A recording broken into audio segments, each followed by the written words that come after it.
Next stop, Chicago Junction.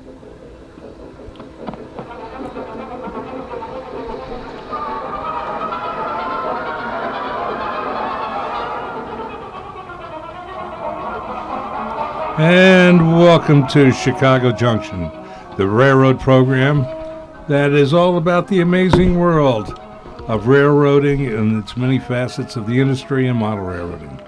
I am your announcer, Brian Ballou. And here is our boss, the head of the Windy City Hometown Entertainment Network and the chief electrical engineer, Mr. John DeVita. Well, thank you very much, Brian.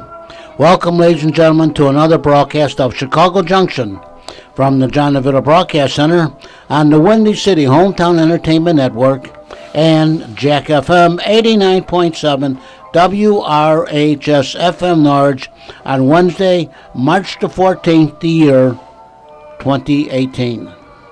Today the panel will be talking about railroads and model railroads. So sit back and enjoy Chicago Junction. And now to start today's broadcast, there's our announcer, Mr. Brian. Well, thank you, John. And I and my panel, my fellow panel hosts, will try to hopefully we give you something to think about or you didn't know about, and we can surprise you. I am your host, Brian Ballou, and the makeshift ringleader.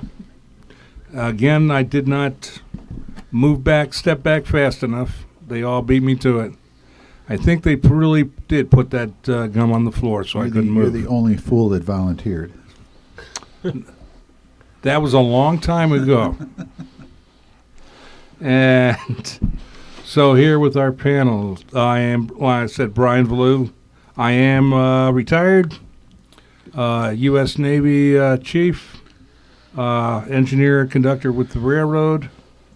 I belong to several organizations like the Cincinnati Railroad Club, Chicago chapter NRHS, of which I am also a director.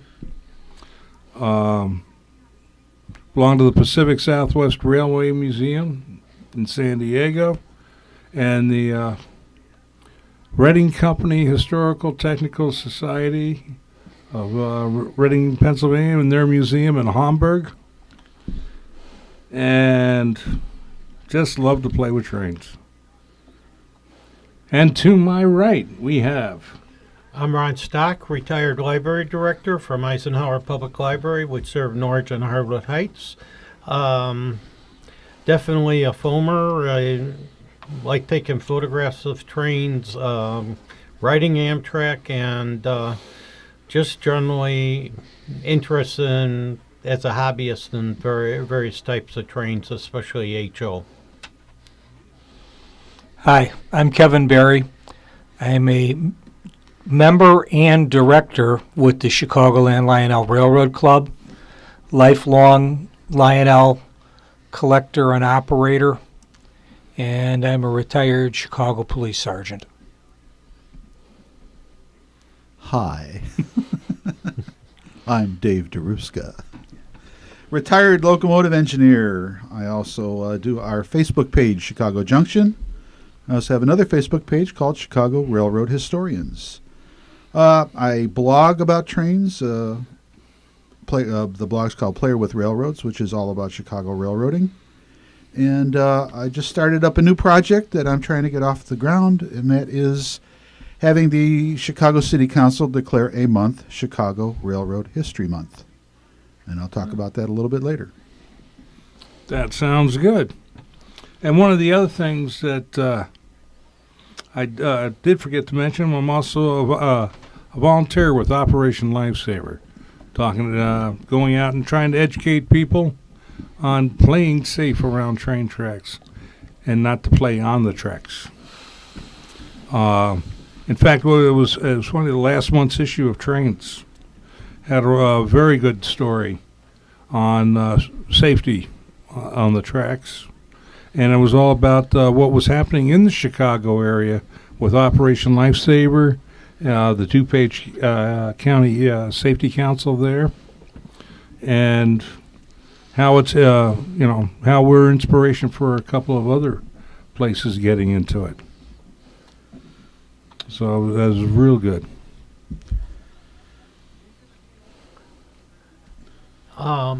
Well, to lead off, there's a couple of things actually, that are going to be happening in the next few weeks. Tonight, there's a program called Mega Machines, and it's on the Sci-Fi Channel. I get DirecTV, and on DirecTV, it's channel 284. If you get cable or one of the other methods of delivery, it's going to be a little different number and on the dial.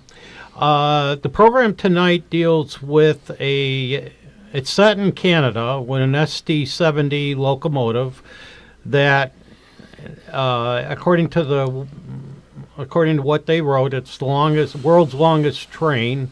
It pulls up to 1.6 miles long, and it's an iron ore train that carries 24,000 tons of iron ore. And it goes through it appeared that, having been to Canada, it appears that it goes through the Canadian wilderness and probably the western provinces. It looked quite interesting. It's going to be on at 8 o'clock tonight. They'll repeat it at, I believe, midnight is the second showing of it. And for a railroad buff, it looked really fascinating. So about 3 weeks ago or 4 weeks ago, they did an excellent program on the bullet train in Japan. And so two of their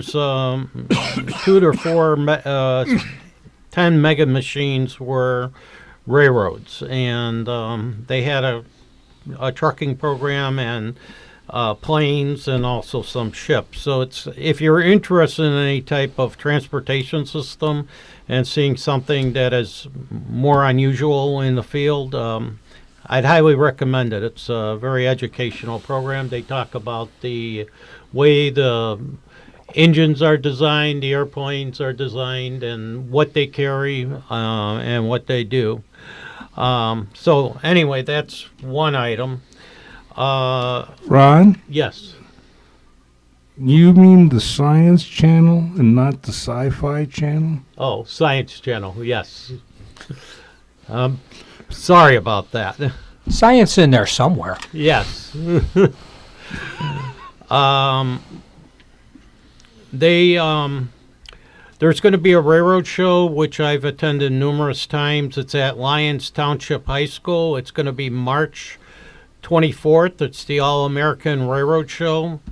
I highly recommend it. They have various. They have I think they have pretty much every gauge of model railroad on display there. They have a huge garden layout, which is on the ground. They have several HO layouts. They also have the narrow gauge layout for HO. They have Lionel, so a couple of Lionels. The Northwest Hobbies, I believe, has their layout there. In addition, there's they have a couple of American Flyer S-gauge layouts. It's primarily a great place to look at if you're interested in modeling trains, seeing all different gauges of layouts, and having an opportunity to talk to various railroad clubs that are there. And I would say they have probably upwards of 20 or more layouts on display. They have N-gauge also. So it's really a pretty cool place. It's in Lyons Township High School Fieldhouse, which is on 100 South Brainerd Avenue, the corner of Brainerd and Cossett in LaGrange. The train show starts at 9 in the morning, goes to 5 in the afternoon. It's only on Saturday, the 24th. This is their 37th year of operation, and having been there multiple times, it's always pretty cool. The layouts are the Oak Park Railroad Club. I know has an HO exhibit there. And there's a couple other HO exhibits, including one that's all overhead wiring, electrical exhibit, which is set out east, and they do Amtrak. The chief engineer for the layout at the Science and Industry, Yeah. he built a special layout so we could show off Excel, and he made it like a Philly neighborhood. Oh, okay. So it's under catenary. Yeah. So I know because I've run a GG1 on it. So that's coming up in 2 weeks, or maybe 3. The next show is actual model railroad club, and I believe they called into our show maybe about 6 months ago. It's the Lake County Model Railroad Club. They're having their spring open house, which is March 17th and 18th from 11 a.m. to 4 p.m. Admission is free. Oh, the previous one, the admission is $5. So, but in this one, the admission is free. They're going to have some raffle prizes. They're featuring HO. They're in Wakanda Central Railroad. Their Lake County Model Railroad Club. Their website is www.icmrr.org. They're at 107 South Main Street in Wakanda. They're beneath the Honey Hill Coffee Shop. And the entrance is in the rear of the building off of Maple, and they do have a public parking lot. So that's going to be the week before the show on the 24th.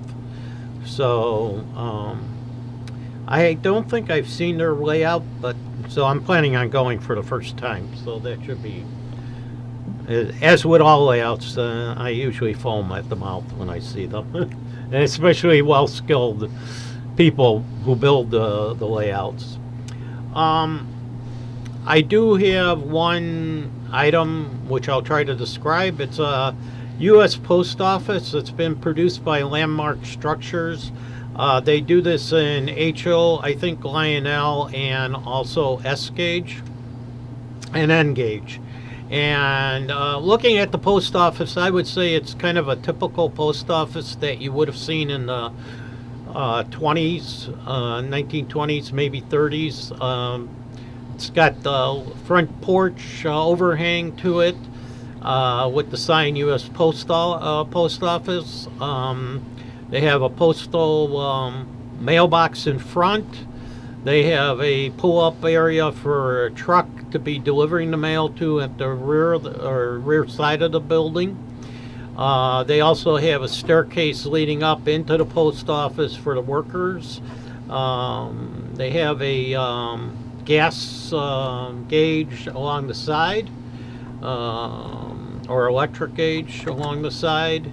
And the detail, as on most Landmark Structures, is pretty good. The paint structure is, the roof is brown shingled. The siding is wood siding, white with green trim on the framework of the windows and doors. The structure is relatively recent. It probably came out about a month or two ago. So anyway, it's a pretty cool, if you're doing a small town and you want to have a post office, which most of the small towns had, it's a good structure to purchase. Nice little fixer-upper. That's so far what I got at this point. On the Lionel side of things, the 2018 catalog is now in distribution. Mine came in the mail last week. Uncle Brian promptly reminded me that he has two. And He asked me if I had one. Yeah, I said, okay. no, I asked had you if you two. wanted to see it. Anyhow, what I brought in tonight was everybody is in love with the Polar Express, regardless of which one you have. And Lionel has made several of them.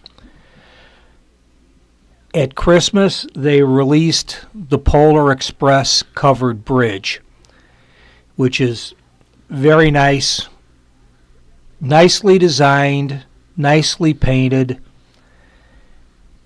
The two long sides of the bridge actually have different graphics on them.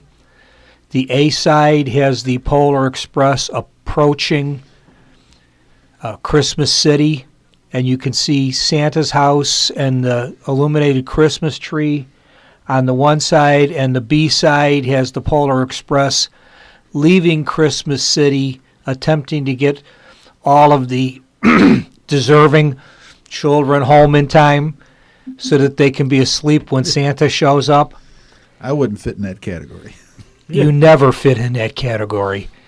It is unique amongst Lionel accessories in that it comes as a kit to be assembled. It's not hard to assemble. I did it. A lot of good pictures. I actually did it as part of a video that was done by the Chicagoland Lionel Railroad Club and can be seen on their website.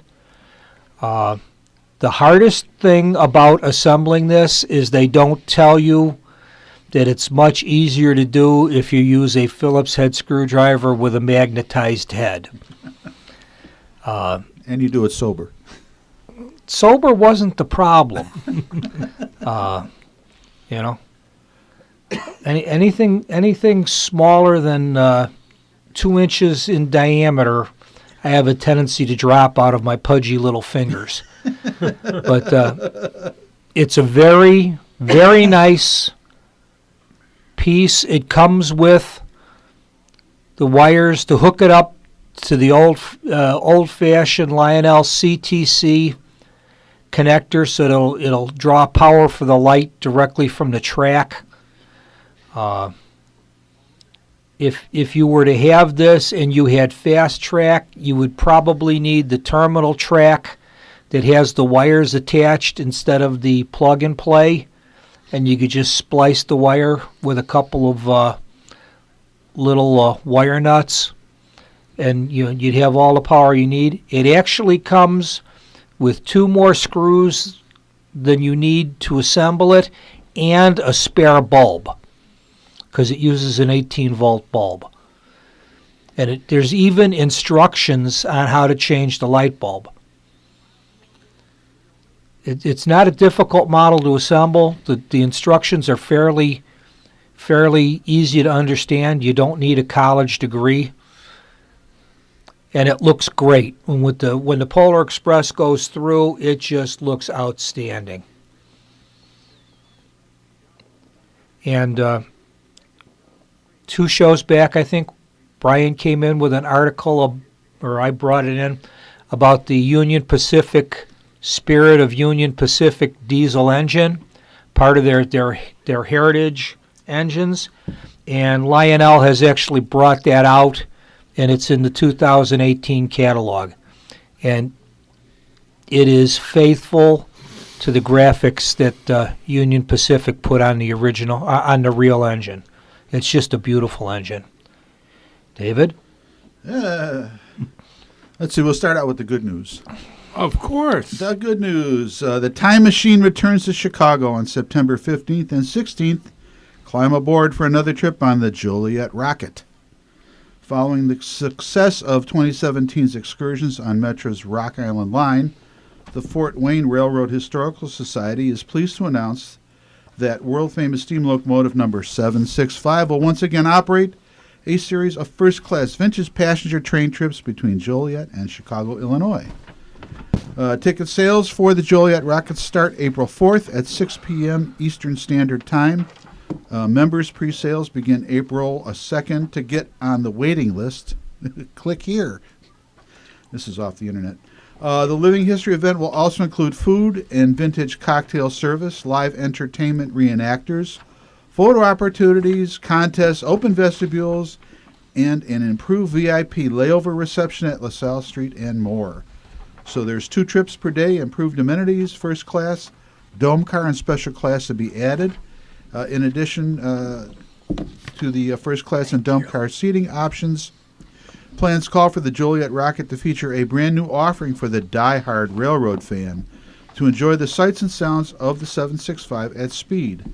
Additional details, including schedules, pricing, full train consist, and more, will be made available at the FortWayneRailroad.org website on or before April 2nd. The 2017 event hosted over 2,500 people and was sold out and included passengers from over 30 states. As an inaugural occasion, it achieved a 90% customer satisfaction rating in surveys conducted after the trip. Improvements this year will see increased event layover times and refined food and beverage service. Now, this will be the last of 765's last mainline excursions until the locomotive is outfitted with positive train control. Last year, the Fort Wayne Railroad Historical Society convened its partners in the steam locomotive and rail preservation industries to tackle the application of the federally mandated safety system, which will be required on all PTC-qualified railroads by the end of 2018. In concert with the Federal Railroad Administration, Friends of 261, Fire Up 611, Friends of 449, and others, the steam locomotive community will develop solutions that will ensure continued exhibition of the country's railroad history and compatibility with the model railroad system. And 675 will also be doing trips on the Cuyahoga Valley Scenic Railroad later in the year. So that's the good news. Now the bad news. The ongoing saga of the Adirondack Railroad. Yeah. The Adirondack Park Agency Board will take up proposed revisions to the state land master plan that could have profound impact on the future of the Remsen Lake Placid Travel Corridor. During its one-day meeting this month, the board will be asked to approve and send out for public comment a plan that would allow replacement of the railroad between with a trail between Lake Placid and Tupper Lake, a trail that was shot down late last year by a state Supreme Court justice. The 119-mile-long state-owned corridor runs from the southwest Adirondacks to Lake Placid. South of Remsen, the tracks are privately owned and continue to Utica. The nonprofit Adirondack Scenic Railroad runs tourist trains between Utica and the Old Forge area and used to run them between Lake Placid and Saranac Lake until 2016, when the state stopped the trains in anticipation of removing the tracks. The railroad sued the state and won. The state agencies have signaled that they may appeal. So essentially, if you can't win in court, just change the rules. You know, make sure that you don't have tourist railroads anywhere. Somebody was looking at California. Yeah. Same thing happens there. So that's, tourist railroads in this country, if they operate on any kind of publicly owned land, are in trouble because the trail people want to take them out. They want to get rid of the trains and they want to put hike bike trails in for everybody. And they're just really ruining the experience of traveling on a steam-operated or a diesel-operated tourist railroad. Actually, they're also destroying the forest, too. Yeah. So one other thing I've got here about the city of Port Arthur, Texas, voted Tuesday night to keep the troubled Louisiana and Arkansas 460 number 503, despite a last-ditch effort by preservationists to save the locomotive from scrap that would have been taking the engine out of this Gulf Coast city. After hearing comments from about half a dozen citizens, the city council approved a motion to pay for remediation efforts where number 503 is on display and pay for cranes to lift the locomotive during the process if necessary. The motion also directed the city manager to open requests. Yes? They got the money. Oh, they did? Yeah, Okay. it's bought. All right. Who bought it? 2 guys put it together. They did it what it was, they were supposed to raise $50,000, and apparently the scrapper talked to a steel mill with their partners with, and said, "Oh, that 20,000 is too low for the price of the locomotive. It's got to be 35,000." So they ended up having to raise 65,000, and they did by the end of the timeline. So now who owns? Are they going to move the locomotive? Yeah. Or is it going to stay in Port Arthur? Well, they're moving. No, they're going to be moving it, and rebuild it. All right, here, okay, what he's talking. Texas fundraiser. Okay. The viral online fundraising campaign in an attempt to save the steam locomotive at risk being scrapped has reached its new 65,000 goal on Thursday morning. And this was the 22nd of February. The whirlwind campaign began with news broke the week before that the city of Port Arthur decided to scrap Louisiana and Arkansas 460-503, which had been on display at the park for more than 60 years, due to concerns of flooding with Hurricane Harvey that caused the engine to leak fuel, oil, and asbestos. I can see, but not so much the asbestos, because considering there's no jacketing on the locomotive. I think that might be old, because what I'm getting from this article here is that basically the city council voted to keep the troubled locomotive in spite of what the preservationists were trying to do, and they're going to do something with the locomotive on site. Yeah. It's unclear what will become of fundraising efforts launched by railway preservationists Jason Sobinski and Nick Hovey. The two raised more than $67,000 through a GoFundMe account to purchase the locomotive and move it off-site. When questioned by the councils and by citizens, Sobinski said that he did not think he could transfer the money to locally based efforts to preserve the locomotive in Port Arthur due to GoFundMe's rules stipulating that the money raised can only be used for what is explicitly stated in the campaign. So in other words, they wasted their time. The city of Port Arthur turned around and says, "No, you can't have it. We're not going to scrap it. We're going to keep it, and we're going to restore it." And they even had a place. They even had a place to run it. Well, ain't going to happen. City of Port Arthur. Yep. You got old news there, Brian. So the city pulled a Danny Deaver on them. Okay, another thing. The President Donald Trump is trying to kill federal funding for a new commuter railroad tunnel under the Hudson River, saying New York and New Jersey must pay more. Undersecretary of Transportation Secretary Elaine Chao said. Cho was asked during the House committee hearing Tuesday whether it is true, as reported over the weekend, that Trump asked Speaker Paul Ryan to block federal funding for the $12.9 billion tunnel project. She said, "It probably is."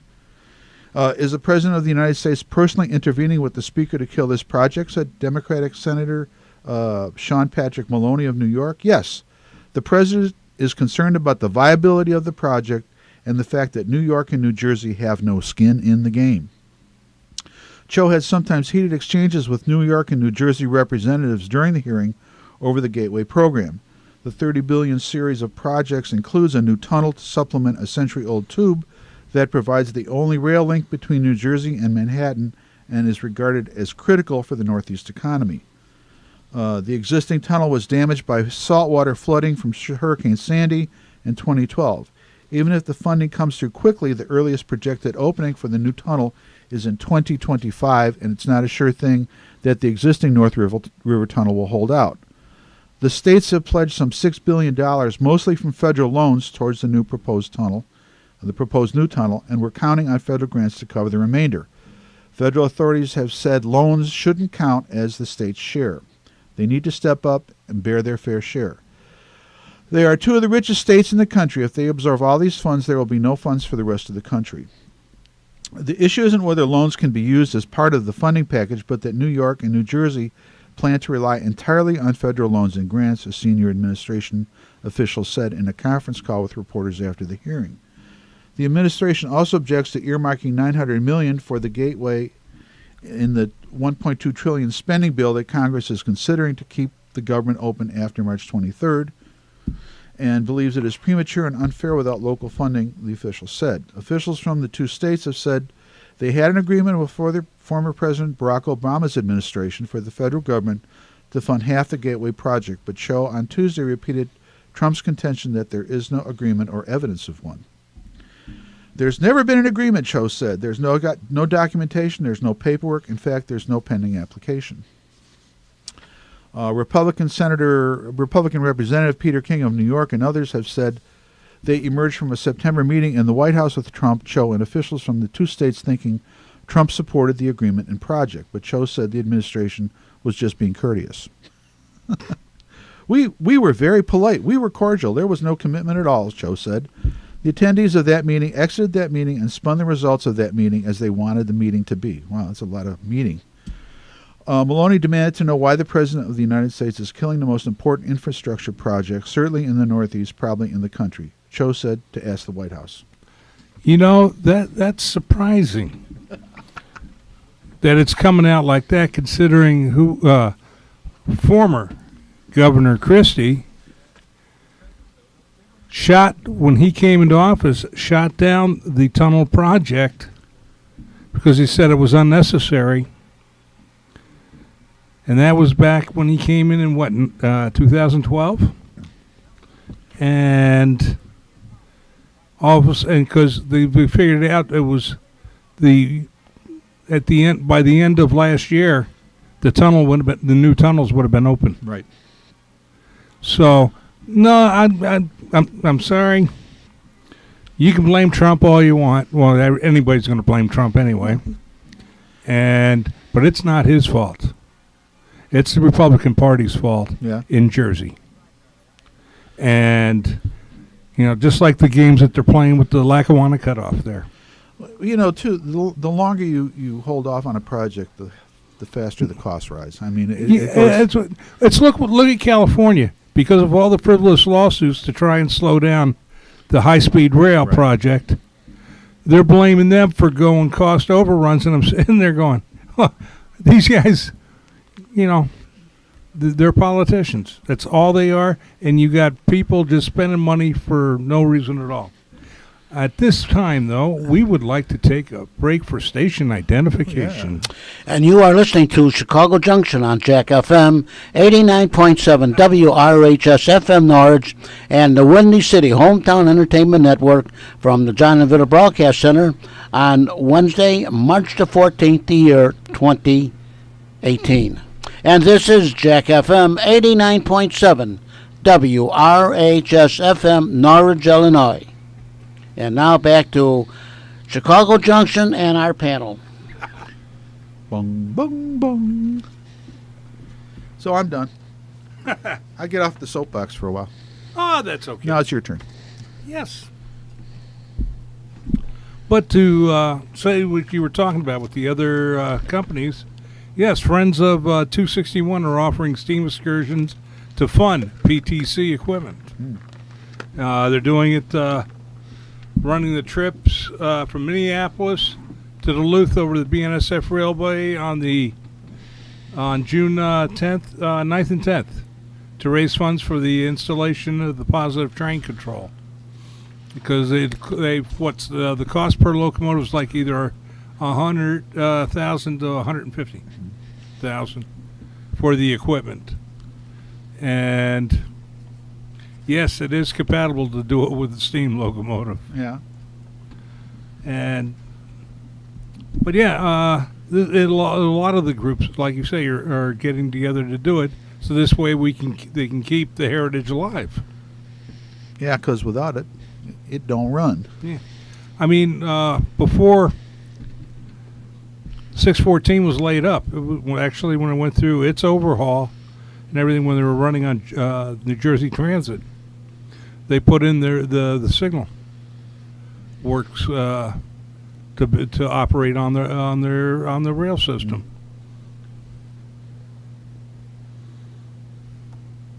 So, what else you got, Brian? What else do I have? Well, let's see. Well, we got Metra approving purchase of used locomotives. They went down to the local used locomotive shop there in California. and their board of directors purchase up to 21 used F-59 PHI locomotives. If you want to know what an F-59 looks like, go out to Metra on the Milwaukee North Line, and they got 3 F-59s out there. They look like F-40s with gland problems. They're bigger, but these have streamlined fronts on Yeah, them. they got the cowl. The new cowl shape. Yeah, it sort of looks like the MP locomotives, only it's a little stubbier, I think. Yeah, they're stubby. They tried to make them look sleek for the coastline service, Right. and for because Metrolink has them out there, and then actually this style F-59 is running on Go Transit too.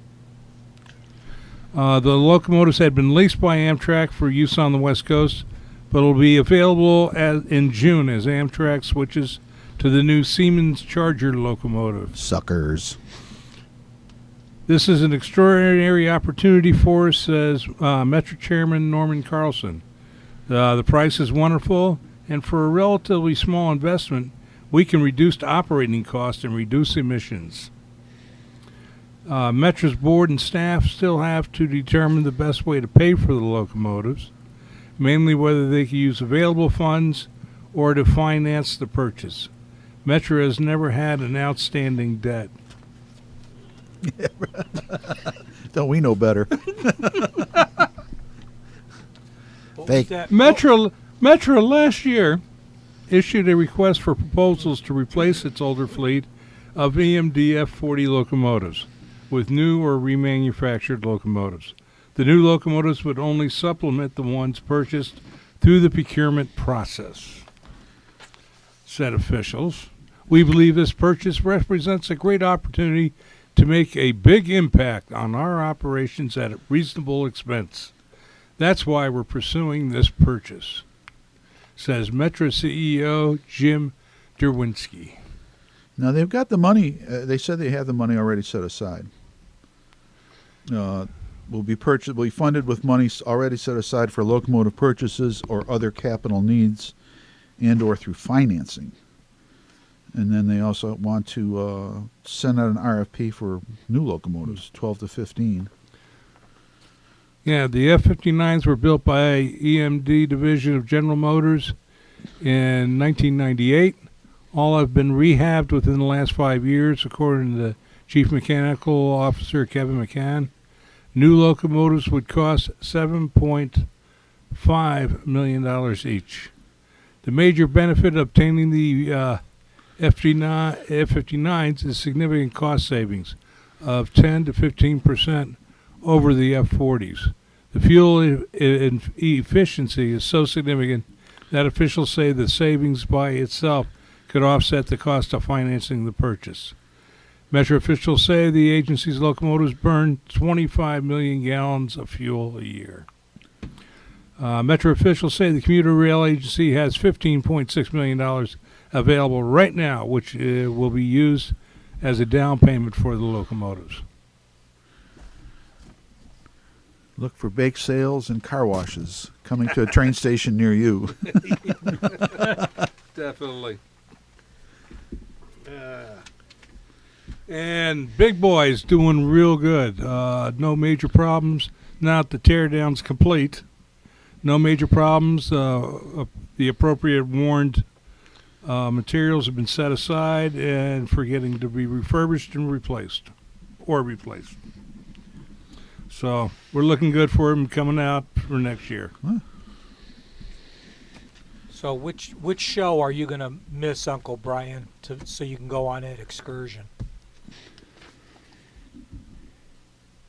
We will see.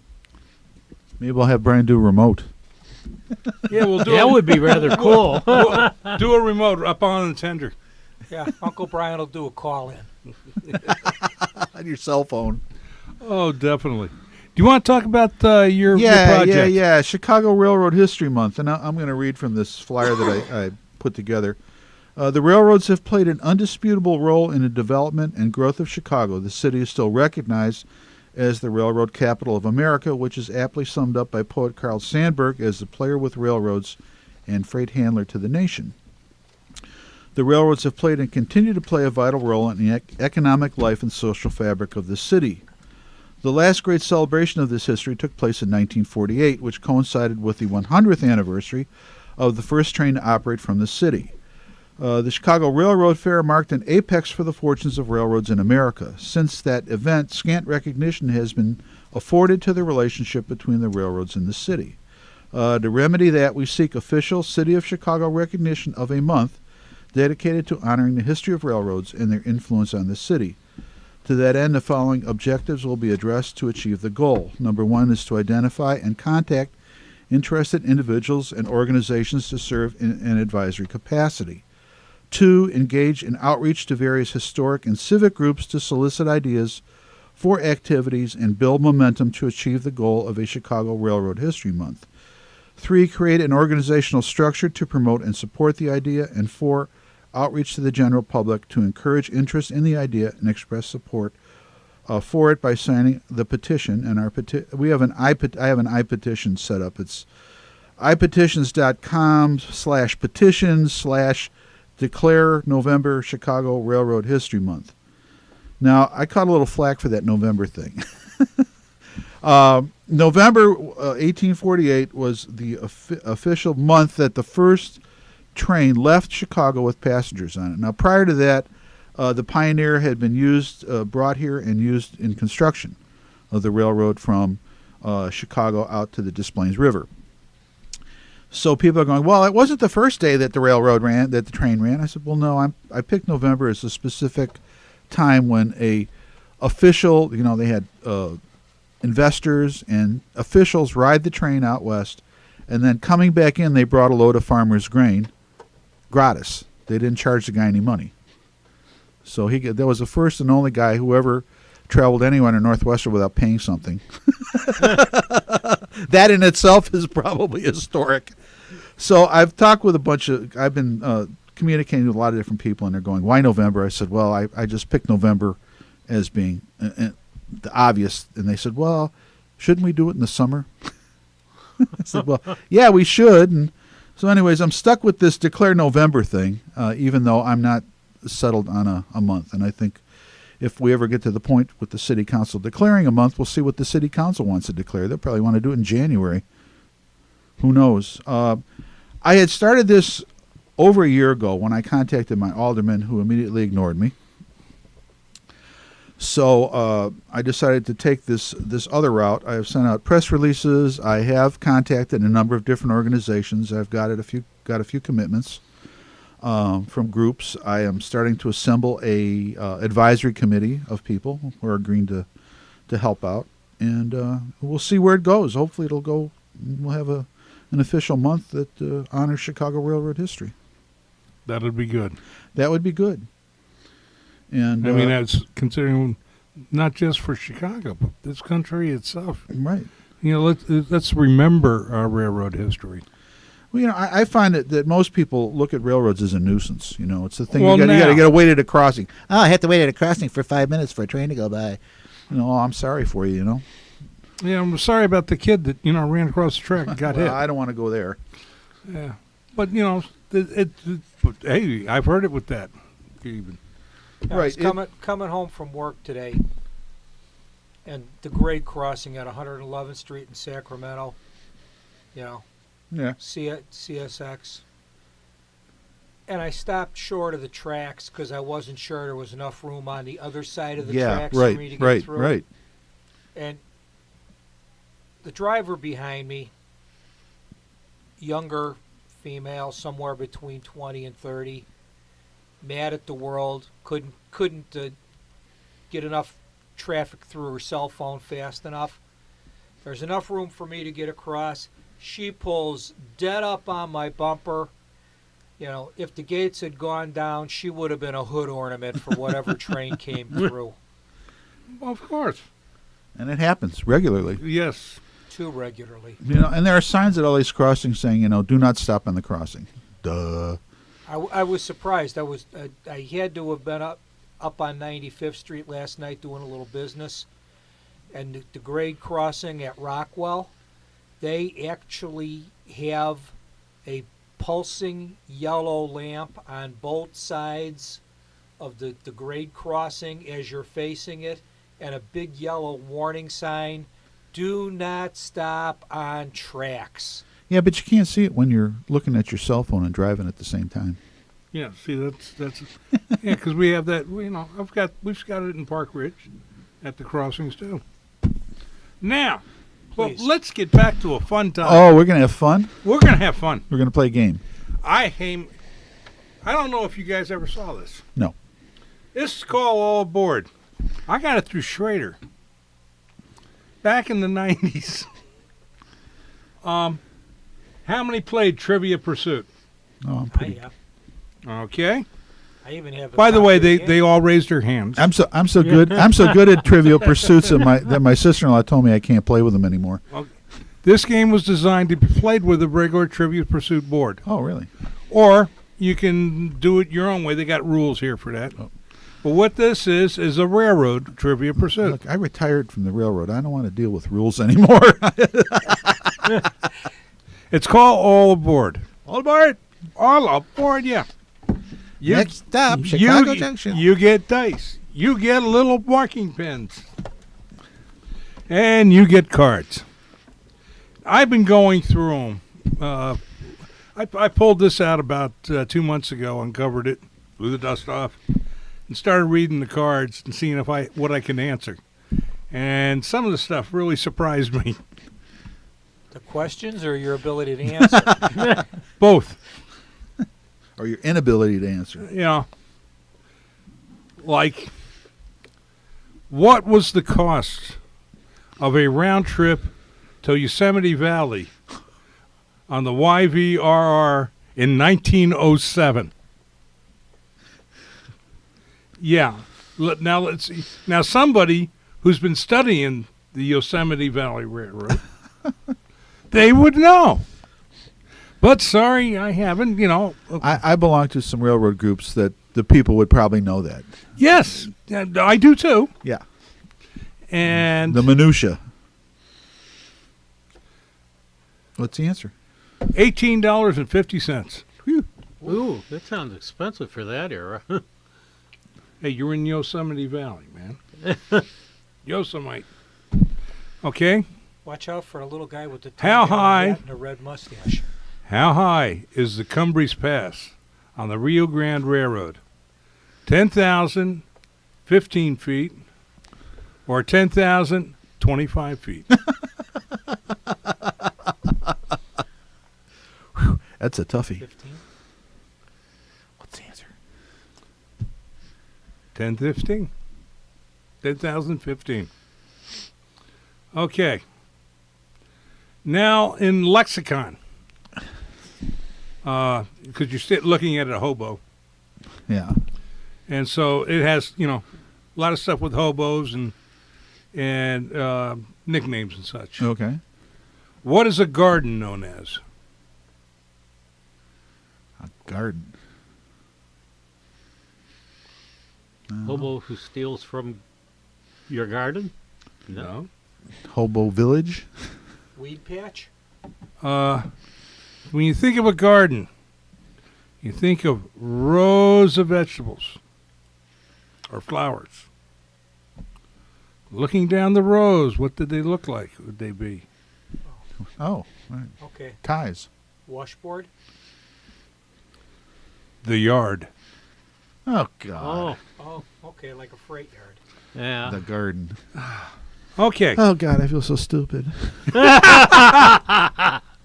Where was the longest span which was ever carried, that has ever carried railroad trains? The longest span. Oh, is that the That's one? one section of a bridge. Oh, That the one in Allegheny State Park? Nope. Nope. That was a big one. Yep. part of Horseshoe Curve? There's no spans there. No. Okay, we give up. That's why they got. That's why they got the curve. Yeah. Yeah. Okay. Believe it or not, this kind of surprised me. The San Francisco Bay Bridge. Huh? They had two spans of 2,310 feet. And they ran trains on the Bay Bridge? Yes. You had a Bay Bridge. The Bay Bridge. That's a gold level. On the lower level of the Bay yeah, Bridge. yeah. That's where they run the traction. Oh, that was, Key Transit or something? Yeah. What does prototype mean? The first of. The original drawing of a particular engine or car. Yeah, the real thing. The first or primary type of anything. Original or model. That's like me. I'm a prototype. The C&O Railway is sometimes referred to as... This one cracked me up. Okay, when I was traveling on the Chessie Steam Specials and up, I learned a lot about the B&O and C&O. Yeah. Plus a lot of the C&O guys in Cincinnati. And I heard it used, Washington's route, Washington supposedly surveyed the canal, Okay. the Chesapeake Canal. Their answer was the Pierre Marquette. What? Yes. There was a predecessor, right? Predecessor railroad. Well, let's see. No, there was a railway that got absorbed, merged Right. into it. Right. Yeah, they absorbed it. I contest that answer. Okay, we get to. But as you can see, I know the Père Marquette was under the control of the C&O during World War II. well, yeah, that's when and they finally they merged into it. They merged into the C&O. Doesn't the No, Chesapeake Père Marquette was a Ohio Michigan railroad, wasn't it? Yep. Yeah. predate the Père Marquette? What? Doesn't the C&O Yes. predate Yes, the Père because because when Pierre Marquette was built, Michigan really was, it took a little bit before Michigan got settled.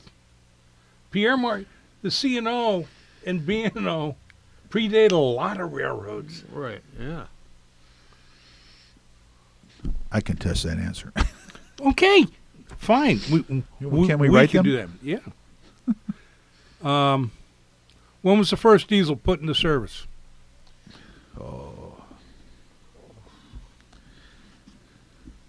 1934? Nope.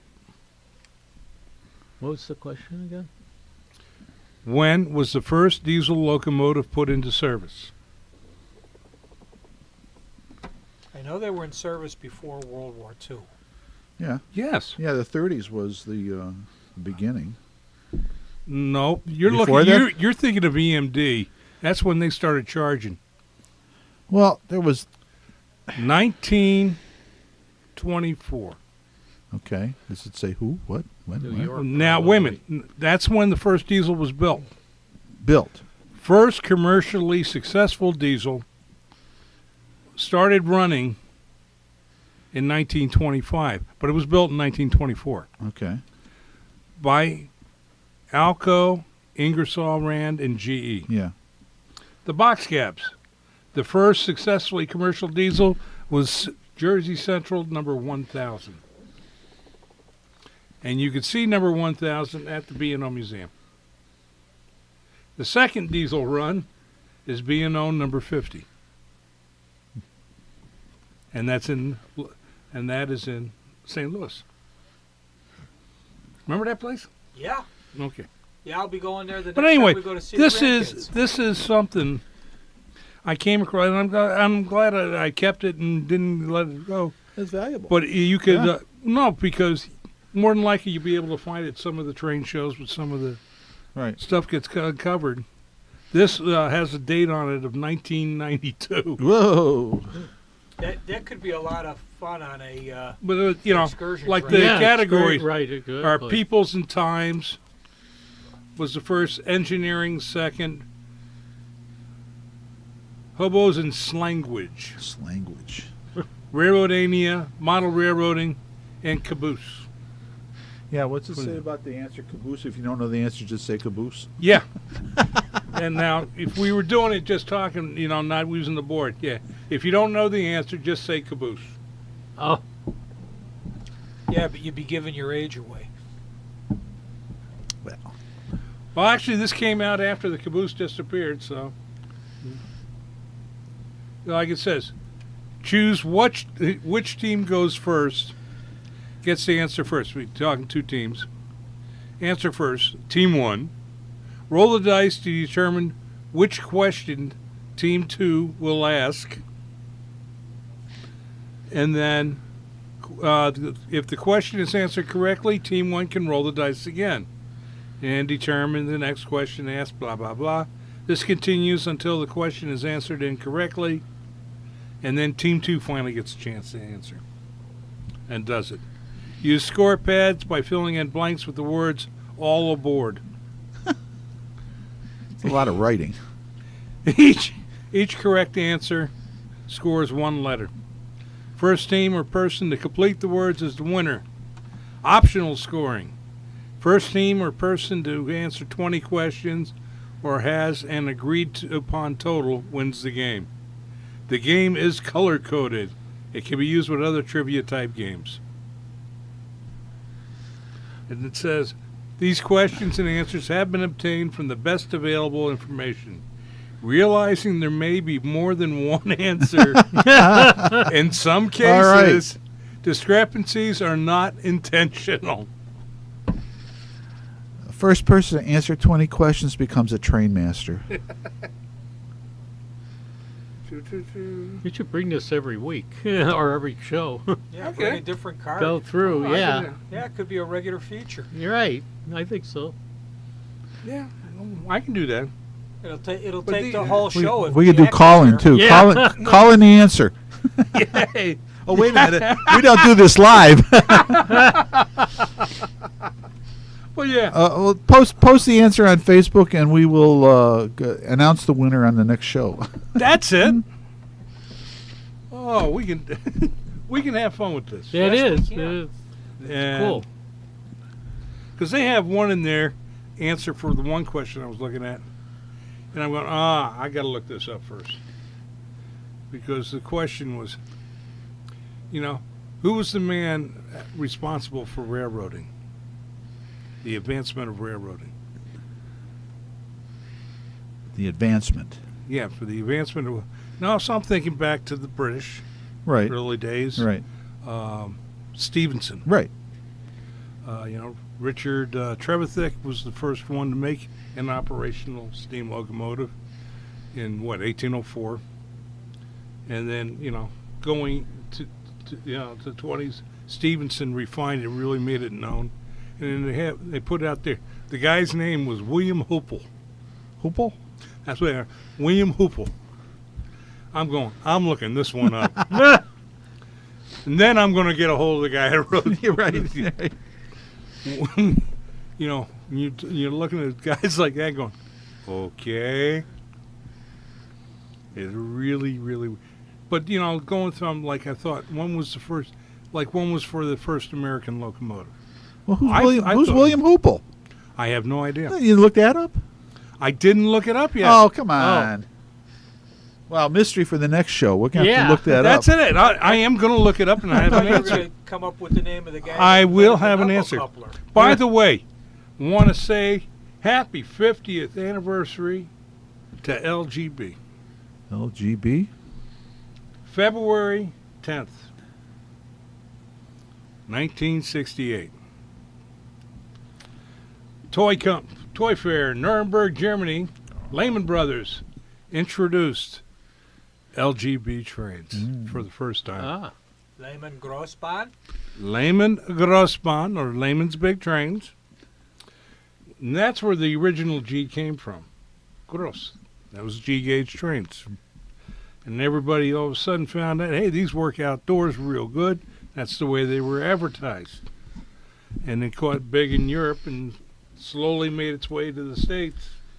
And by the 80s, we were all hooked, though there were some good layouts at the late 70s, and gave us a new rebirth in model railroading hobby. Robert Englund. Most people know him as Freddy Krueger. Yeah. Big G-gauge Yes. guy. Oh, there's his layout several at his stars. house out in California actually has an operating waterfall on the layout. A lot of layouts have operating waterfalls. I can take you to a nice one here. They, when they were asked how big and how much water they want, the owner's wife told them, "I want to stand there for 10 minutes and have to go to the bathroom."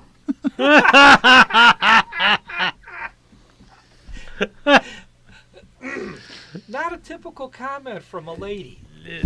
That is true. But it was accurate.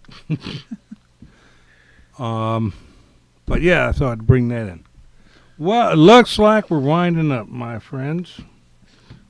Pulling into the station. We are pulling into the station, coming to the end of another Happy Rails. Are we going to stop short of the bumping post?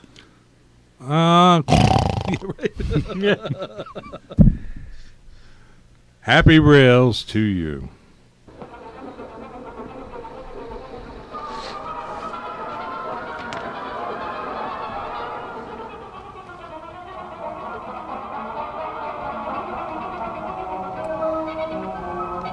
As our express comes into the station, we want to thank you all for joining us on our journey through the wonderful world of trains. Chicago Junction is a production of the Windy City Hometown Entertainment Network and can be listened to on the web at windycity.com, where you can listen to tonight's broadcast and all our past episodes, and also sample some of the other fine programs that are being offered. I am your announcer, Brian Valou, and from the rest of the panel, we wish you happy rails. See you next month.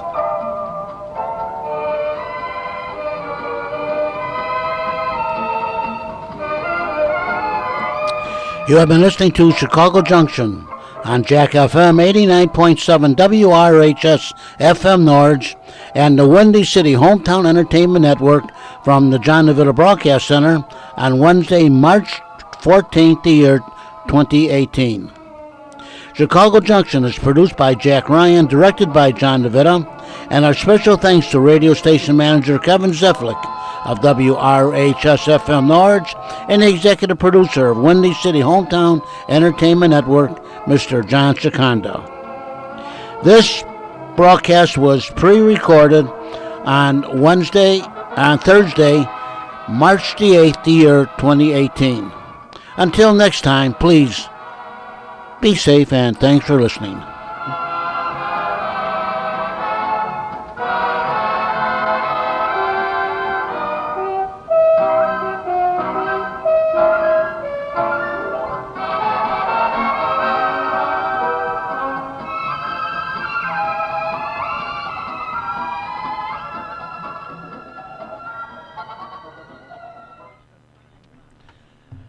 And this is Jack FM 89.7 WRHS FM Norwich, Illinois.